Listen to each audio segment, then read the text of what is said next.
सारे नेता मस्त हैं। नमस्कार, मैं हूँ राजीव तिवारी और आप देख रहे हैं पब्लिक आंदोलन का खास कार्यक्रम पब्लिक बोले। इसमें हम राजधानी लखनऊ के पंडित खेड़ा इलाके में है। ये सरोजनी नगर विधानसभा क्षेत्र में आता है और विकास के लिहाज से अगर देखा जाए तो ये काफी पिछड़ा हुआ माना जाता है। यहाँ के बाशिंदे एक अरसे से यहाँ के विकास कार्यों को लेके आंदोलन भी कर रहे हैं। आइए कुछ लोगों से बात करते हैं। क्या नाम है आपका? मैं अरुण शुक्ला। शुक्ला जी, बताइए क्या है इस समस्या की जड़ में, क्या है इस पंडित खेड़ा इलाके में?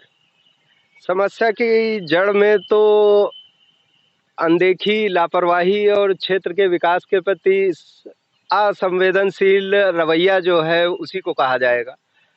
हमारे क्षेत्र में जैसा आप देख रहे हैं आसपास कोई भी एक रोड नहीं बनाई गई है, किसी जल निकासी की कोई एक व्यवस्था नहीं है। लोगों का आपस में एक दूसरे के सहयोग के माध्यम से हम लोग लगातार प्रयासरत हैं और इसी प्रयास के क्रम में हम अपने क्षेत्र की महापौर श्रीमती संयुक्ता भाटिया जी से भी हम लोगों ने मुलाकात की थी और उन्होंने कहा कि फंड खत्म हो गया है, आप लोगों का काम नहीं हो पाएगा। उसके बाद में हम लोगों को अमर उजाला में प्रकाशित खबर से पता चला कि काफ़ी फंड नगर निगम का उपयोग ना हो पाने की वजह से वापस चला गया। इसी प्रकार से सभी जनप्रतिनिधियों का इस क्षेत्र के प्रति जो रवैया है वो काफ़ी असंवेदनशील होने के नाते यहाँ के लोगों का जीवन दुष्कर हो गया है और जीवन दुष्कर हो गया है। आप बताइए साहब, वास्तविक समस्याएं क्या क्या है यहाँ पे? समस्या तो सर यहाँ पर बहुत जटिल समस्या है जिसको कि हम लोग बयान नहीं कर सकते हैं कि यहाँ पे ना तो अभी तक कोई भी अधिकारी या मतलब क्षेत्र का नेता ना तो कोई आया ना कोई गया। सबसे बड़ी चीज यहाँ पे ना तो रोड है, ना लाइट है, ना मतलब नाली है। अगर यहाँ पे बरसात में इतनी दिक्कत होती है, अगर कोई भी बच्चा किसी भी परिवार का अगर बीमार हो जाता है तो उसको हॉस्पिटल तक नहीं पहुँचाया जाए। हॉस्पिटल तक ले जाने में भी दिक्कत होती है। यहाँ के सड़कों की हालत ये है। आप बताइए साहब, क्या करते हैं आप? जॉब करते हैं प्राइवेट। अच्छा, क्या यहाँ पे दिक्कत है? कितने दिन से आप यहाँ पे रह रहे हैं? सर मैं 2 साल से यहाँ पे रह रहा हूँ। ना यहाँ नाली बनी है, ना लाइट है। आए दिन चोरी होती है, चोरी की वारदात होती है। बारिश में पानी इतना भर जाता है कि घर से बाहर निकलने में सोचना पड़ता है। तो ये क्राइम बेल्ट बनता जा रहा है यहाँ पे धीरे धीरे। जी आप बताइए, क्या शुभ नाम आपका? मिश्रा। मिश्रा जी, क्या करते हैं आप? नौकरी करते हैं प्राइवेट। तो यहाँ पे जो अभी तक की समस्याएं हैं लगभग वही समस्याएं या कुछ और भी है आपके हिसाब से? सारी वही है, लेकिन हम सर की बात से बहुत सहमत हैं। एक हमारे प्रतिनिधि हमने महापौर चुना है, उन्होंने कह दिया पैसा खत्म, बजट खत्म। हम लोग यहाँ क्या करने आए हैं? लखनऊ में रहना छोड़ दें? और क्राइम बढ़ रहा है, सड़क नहीं है, लाइट नहीं है, क्या कर सकते हैं इसके लिए? ये बताइए, कितने दिनों से आप यहाँ पे रह रहे हैं? देखने में ये आ रहा है कि ये अविकसित कॉलोनी है या अनप्लान्ड वे में है, तो क्या लगभग कितने परिवार होंगे यहाँ पे? सबसे पहले तो पब्लिक आंदोलन को मैं धन्यवाद कहूँगा कि किसी ने पहली बार तो सुध ली है यहाँ पर पंडित खेड़ा में आकर। और जैसा कि आपको जैसे पता ही है कि यहाँ पर सबसे समस्या जो मूलभूत थी लाइट, क्योंकि बिजली के बिना तो यहाँ पर कुछ भी नहीं हो सकता था। और पानी है, जो पानी हर जगह निकासी नहीं है, उसकी नालियाँ, रोड, चौक सब बंद है और रोड भी मतलब जो है वो व्यवस्थित नहीं है। इसके अलावा टनल जो है जिससे सब पंडित खेड़ा के कम से कम 10,000 आदमी रोज आता जाता है, तो वो टनल में जो है कमर तक पानी भर जाता है। और सबसे ज़्यादा मूलभूत समस्या जो है क्रॉसिंग में अभी तक ओवर ब्रिज भी नहीं बना केसरी खेड़ा फाटक का, तो वो भी अभी बहुत लोगों को आने जाने में बहुत दिक्कतें होती हैं। तो यहाँ के जो जनप्रतिनिधि हैं, क्या उन लोगों के पास आपके गए, स्थानीय नेताओं के पास, उनसे कुछ बातचीत हुई? लेकिन उससे कोई फायदा तो हुआ नहीं है। हम लोग ने जा के सब लोग अपना काम वाम धंधा छोड़ के अपना जरूरी काम छोड़ के उन लोगों के पास मिले। आश्वासन के अलावा कुछ नहीं मिला, ना ही कोई यहाँ पे मौके पे आके देखा है। आश्वासन के अलावा कुछ नहीं मिला। तो अभी वर्तमान में विधानसभा चुनाव चल रहे हैं प्रदेश में, तो इसके चुनाव के सीजन में भी कोई किसी भी दल का नेता नहीं आया और आप लोग की जो है सुनवाई नहीं हो पा रही है? कोई भी दल का नेता यहाँ पे देखने नहीं आया। क्या स्थिति है हम लोगों की किसी भी दल के नेता से हम लोगों को कोई राहत नहीं है, ना कोई आश्वासन तक नहीं मिला है कि हमारा कुछ काम होगा। और हम तो यही कहेंगे कि विधानसभा में चुनाव में वोट उसी को देंगे जो हमारी बात सुनेगा और समझेगा, और उसके अलावा हम वोट नहीं देंगे। और अरना कोई नहीं सुनेगा तो हम लोग ये भी विचार कर सकते हैं कि वोट का बहिष्कार कर रहे हैं। सही बात है, यही लोकतंत्र में जनता की ताकत है। आप ये बताइए, स्थानीय जनप्रतिनिधि यहाँ पे स्वाति सिंह सरोजनी नगर में आता है ना, ये सरोजनी नगर में वो मंत्री भी रही थी, तो क्या कभी आप लोग उनके पास गए अपने समस्याओं को लेके? सर कई बार हम लोग गए, लेकिन कोई भी सुनवाई नहीं।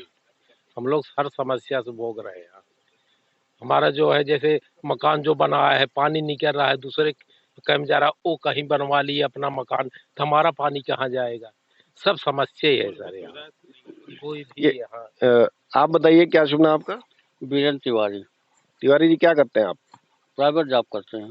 अच्छा, लगभग मैं देख रहा हूँ ज्यादातर लोग प्राइवेट जॉब वाले हैं यहाँ पे, जी। जो किसी भी तरीके से अपना कुछ पूंजी जमा करके कुछ पैसा इकट्ठा करके मकान अपना बनवाते हैं, इस उम्मीद में कि कम से कम रहने की उनके लिए, उनके परिवार के लिए दिक्कत नहीं होगी। लेकिन स्थानीय स्तर पे आके जो भी हम लोग देख पा रहे हैं, जो सुन पा रहे हैं, काफी ज्यादा समस्याएं हैं। क्या मूल वजह क्या है? जो हमारी जानकारी में आया कि अवैध तरीके से कॉलोनी बसी हुई है।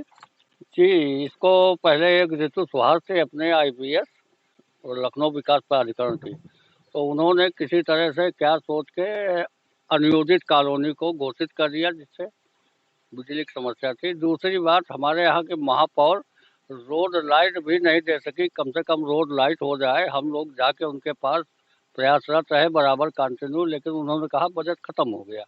और मेन समस्या सड़क और नाली, यहाँ पे कोई भी ऐसी सुविधा नहीं, जल भराव हो जाता है, लोगों को निकलने में बहुत ही कठिनाई होती है।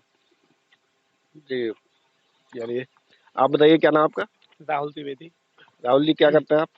हम प्राइवेट जॉब करते हैं। अच्छा, आप भी प्राइवेट जॉब करते हैं। अभी तक की जो बातचीत हुई, जो समस्याएं निकल के आई, समस्या तो लगभग वही है, यह क्षेत्र का विकास नहीं हुआ।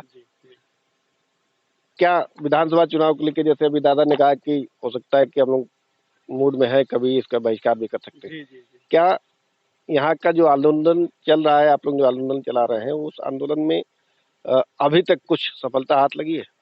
देखिए, ऐसा है, हम लोगों ने जितने लोग भी हम लोग मिलजुल के यहाँ पंडित खेड़ा वासियों ने सभी ने जो आवाज़ उठाई, उसमें हम लोगों को थोड़ा बहुत तो लाभ मिला। क्योंकि इन लोगों को वोटों का लालच भी है।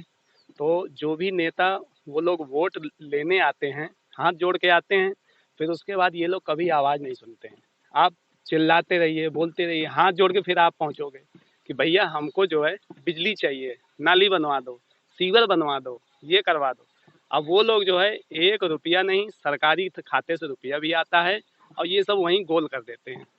तो ये जो नेता लोग हैं, जैसे खुशी से आप वोट लेते हैं, उसी खुशी से आपको काम भी करवाना चाहिए, जिम्मेदारी भी लेनी चाहिए। सही बात, कायदे से सही एक बात। गठन ऐसा भी होना चाहिए कि अगर जनता की बात नहीं सुनी जाती है तो उस पर कार्यवाही हो। एकदम सही बात है। ये लोकतंत्र में ये बात होना चाहिए। कई देशों में ये बात है भी कि जिनको हम चुन के भेजते हैं वो सही से काम नहीं करते तो उनको वापस बुला लेने का अधिकार भी है। अपने देश में फिलहाल नहीं। आप बताइए क्या शुभ नाम आपका? सुरेंद्र, सुरेंद्र जी क्या करते हैं आप? Private job. सब लोग प्राइवेट जॉब वाले हैं। ये जो विधानसभा चुनाव चल रहा है और जनता की ताकत ही यही होती है लोकतंत्र में, वोट देना या नहीं देना। तो इस बार क्या लगता है कि जो मुद्दे चल रहे हैं, जो आप लोग तमाम मीडिया में देखते होंगे, चाहे अखबार या टेलीविजन में, क्या वही मुद्दे हैं? ये जो आप लोग झेल रहे हैं ये मुद्दे नहीं है? नहीं, हम लोगों के लिए तो सबसे अहम मुद्दे यहीं के हैं, क्योंकि हम यहाँ रहते हैं। सबसे पहले यहाँ पानी नहीं है, सीवर नहीं है और रोड नहीं है, और उसके अलावा स्ट्रीट लाइट नहीं है, और उसके बाद जो कच्ची रोडें हैं उनमें आए दिन दिक्कतें खड़ी होती हैं, और लाइट भी बड़ी मुश्किल से अभी कनेक्शन कुछ मिलने शुरू हुए। हम लोग कम से कम 2 साल से संघर्ष कर रहे थे, और उसमें भी हुआ क्या कि जहाँ पे लाइन थी वहां तो कनेक्शन किसी तरह दिए जा रहे हैं, और उसमें भी रोके जा रहे हैं कि ट्रांसफार्मर ओवरलोडेड है, उसमें तगड़े तगड़े एस्टीमेट दिए जा रहे हैं, 2-2 लाख, 2.5 लाख। भारतीय जनता पार्टी की सरकार है, योगी आदित्यनाथ मुख्यमंत्री हैं, नरेंद्र मोदी प्रधानमंत्री हैं, यहाँ के बनारस के सांसद भी हैं। डबल इंजन की सरकार बोला जाता है कि डबल इंजन की सरकार में इतने विकास कार्य हुए जो पिछले 70 साल में नहीं हुए, तो फिर कैसे पंडित खेड़ा अछूता रह गया? मुझे लगता है यहाँ कोई जनप्रतिनिधि आते ही नहीं। मुझे तो लगता है अभी तक वो चुनाव का माहौल है, कोई वोट मांगने भी नहीं आया है यहाँ पे। हम लोग महापौर के घर गए तो उन्होंने कहा तो हमारे पास सैलरी देने के लिए पैसे नहीं एम्प्लॉय को, हम कहाँ से आपकी टनल, रोड, सड़क, बिजली बनवा दें। उसके बाद स्वाति सिंह जी के यहाँ गए तो कहते भैया हमारा तो इस बार वो विधायक निधि आया ही नहीं, वो कोरोना में कैंसिल हो गया, तो हमारे पास तो कुछ है ही नहीं, हम कुछ नहीं कर सकते। तो ये तो हाल है, उनसे फिर क्या आप कहेंगे जब वो कह देते हमारे पास एम्प्लॉय देने के लिए पैसे नहीं, हमारे पास निधि नहीं है।